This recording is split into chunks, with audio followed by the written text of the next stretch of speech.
तो दोस्तों स्वागत है मैनेजमेंट ऑफ स्पोर्ट्स इवेंट के फाइनल पार्ट में। और अगर तुम यहाँ तक पहुँच गए हो तो सबसे पहले अपने लिए ताली बजाओ, क्योंकि आधे स्टूडेंट्स को पार्ट 1 देखकर ही टूर्नामेंट से नॉकआउट हो गए। लेकिन आज हम चैप्टर के फाइनल बॉस को खत्म कर देंगे। पूरा चैप्टर इस पार्ट में finish. Intramural, extramural, community sport, sports day और हेल्थ रन, ये 4, 5, 6, 7 टॉपिक हैं जितने भी हैं, आज हम फटाफट से खत्म कर देंगे। बड़े शॉर्ट में पढ़ाऊंगा क्योंकि हमें दिमाग में कचरा नहीं बनना। सबका हिसाब आज क्लियर होगा, तो सीट बेल्ट बांध लो क्योंकि फिजिकल एजुकेशन की ट्रेन अब लास्ट स्टेशन की तरफ निकल चुकी है। चलो, सबसे पहला आज का टॉपिक इंट्राम्यूरल।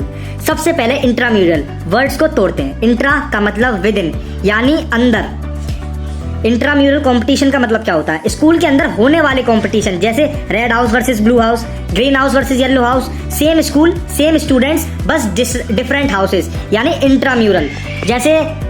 जैसे जब क्या कहते हैं क्रिकेट खेलने आते हैं, जब वर्ल्ड कप होता है तो हमारी टीम्स आपस में ही तो वो करती हैं, मैच खेलती हैं, प्रैक्टिस करती हैं, उसे ही इंट्राम्यूरल कहते हैं। ऑरिजिन ऑफ इंट्राम्यूरल एक्टिविटीज का कॉन्सेप्ट स्कूल्स और कॉलेज में डेवलप हुआ था। मेन पर्पस क्या था? मैक्सिमम पार्टिसिपेशन, यानी सिर्फ टैलेंटेड प्लेयर ही नहीं, हर स्टूडेंट को मौका मिलेगा, क्योंकि स्पोर्ट्स सिर्फ विनर्स के लिए नहीं होता, स्पोर्ट्स सबके लिए होता है।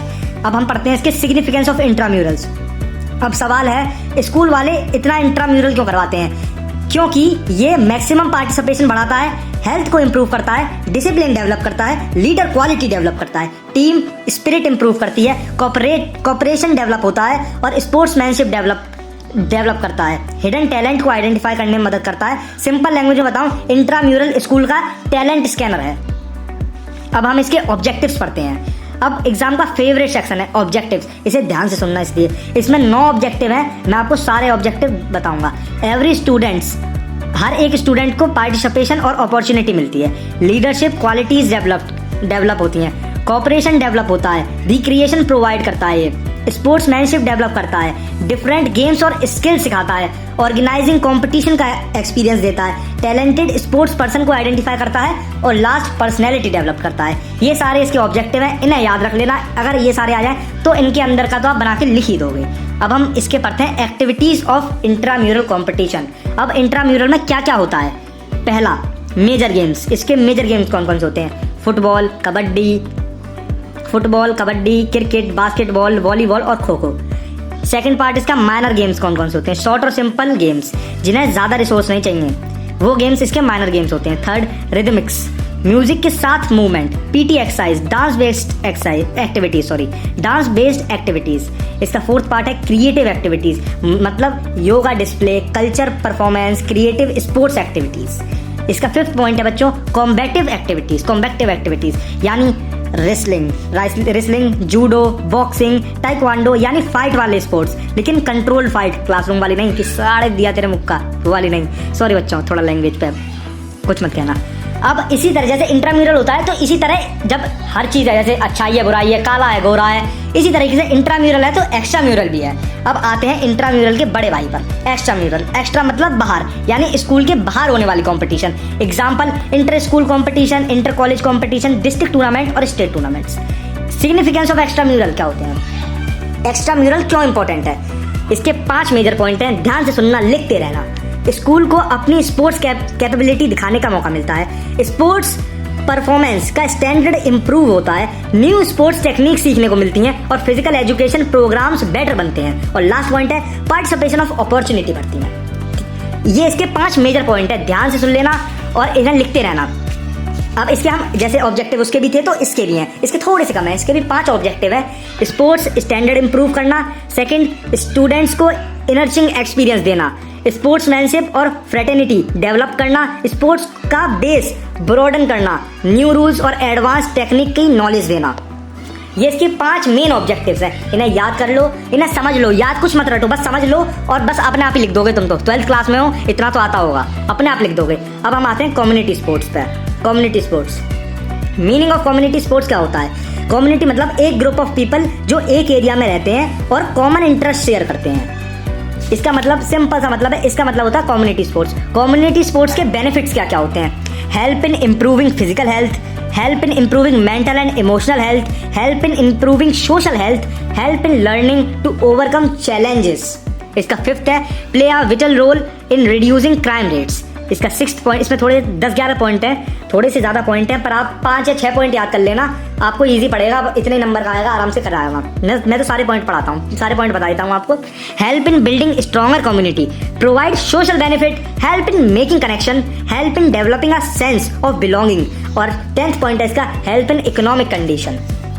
ये इसके 10 पॉइंट हैं। Community sports programme, community sports programme क्या होता है? कम्युनिटी स्पोर्ट्स प्रोग्राम इवेंट्स होते हैं, यूजुअली वो हेल्ड होते हैं सिटीज में, स्कूल्स में, कॉलेजेस में, नियर बाय विलेज, उसके where maximum number of community participate frequently, जहाँ जल्दी जल्दी कम्युनिटी पार्टिसिपेट कर सके, ठीक है। They may be young ones, adult और ओल्ड एज पर्सन। इसमें मतलब हर एज के, ऑलमोस्ट हर एज का इंसान पार्टिसिपेट कर सकता है। इसमें बहुत सारे इंजॉयमेंट्स होती हैं, there are lot of enjoyments. These community sports events programme are described below. अब हम समझते हैं स्पोर्ट्स डे को। स्पोर्ट्स मतलब फिजिकल एक्टिविटी जो फिटनेस और कंपटीशन और उसको और एंजॉयमेंट के लिए जानी जाती है, ठीक है बच्चों। कम्युनिटी स्पोर्ट्स के कुछ पर्पस भी होते हैं, जो कि मैंने पर्पस आपको बताई दिए, सब चीज़ मैंने आपको बता दी, ठीक है। अब 1 मिनट रुकना बच्चों। स्पोर्ट्स डे क्या होता है? स्पोर्ट्स डे स्कूल का सबसे डेंजरस फेस्टिवल। एक दिन के लिए सब एथलीट बन जाते हैं उस दिन तो।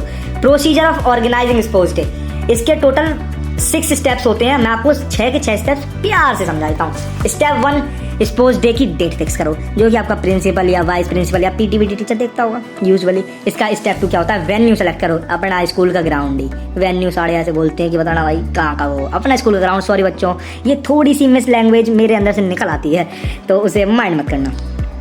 स्टेप 3, प्रॉपर प्लानिंग करना। स्टेप 4, ऑर्गेनाइजिंग कमेटी बनाओ। स्टेप 5, डिफरेंट कमेटी बनाओ, जैसे decoration committee, playground committee, programme committee, reception committee, refreshment committee, first aid committee और प्राइज डिस्ट्रीब्यूशन कमेटी। और हमारा लास्ट स्टेप होता है इसका स्टेप 6, स्पोर्ट्स डे को स्मूथली कंडक्ट करना।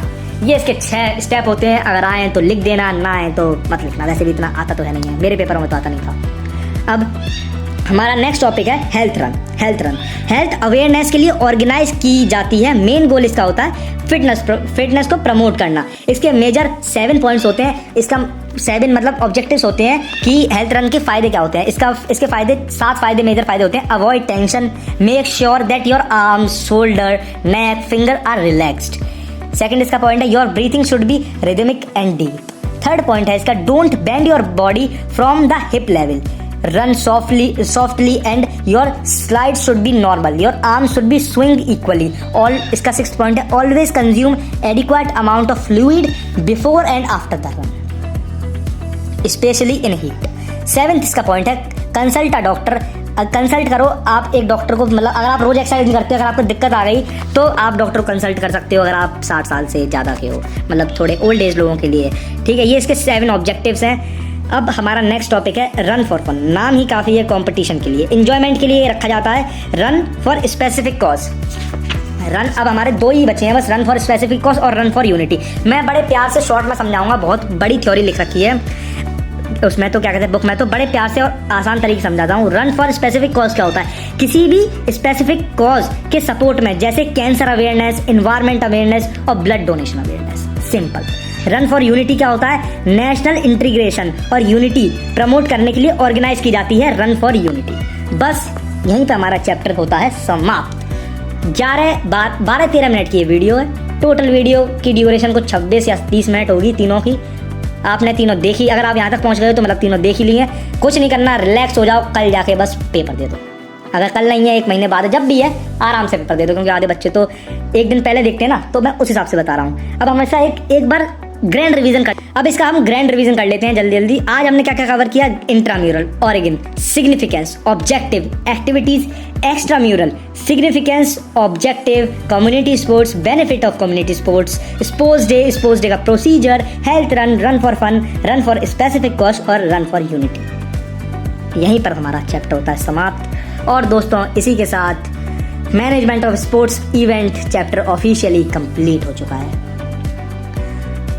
अब जाओ रिवीजन करो, फिजिकल एजुकेशन को इजी सब्जेक्ट समझकर इग्नोर मत करो, क्योंकि बोर्ड्स में वही चैप्टर ज़्यादा नंबर देते हैं। अगर आप ये सोचोगे कि फिजिकल एजुकेशन ही है यार हो जाएगी, बेटा मैं आपको एक चीज़ बता दूं कि यही फिजिकल एजुकेशन ही आपको बोर्ड्स में अच्छे नंबर दिलवाएगी। ये बात मेरे से लिखवा के ले लो। तो इसलिए इसे थोड़ा ढंग से समझ लो, इतनी भी इजी नहीं है जितना आप सोचे हो, पर इतनी भी हार्ड नहीं है आपके ओवरऑल सब्जेक्ट्स को लेके। आराम से पढ़ लो, मेरी वीडियोस देख लेना। नया यूट्यूब चैनल है, अभी पहला चैप्टर हुआ है हमारा। मैं अब फिजिकल एजुकेशन ही डालूंगा टोटल, अगर डाल पाया तो बस मेरे चैनल को सब्सक्राइब कर लो, लाइक कर लो और मौज लो। बात खत्म। मिलते हैं आपको नेक्स्ट चैप्टर में फिजिकल एजुकेशन के लिए। तब तक के लिए बच्चों गुड बाय।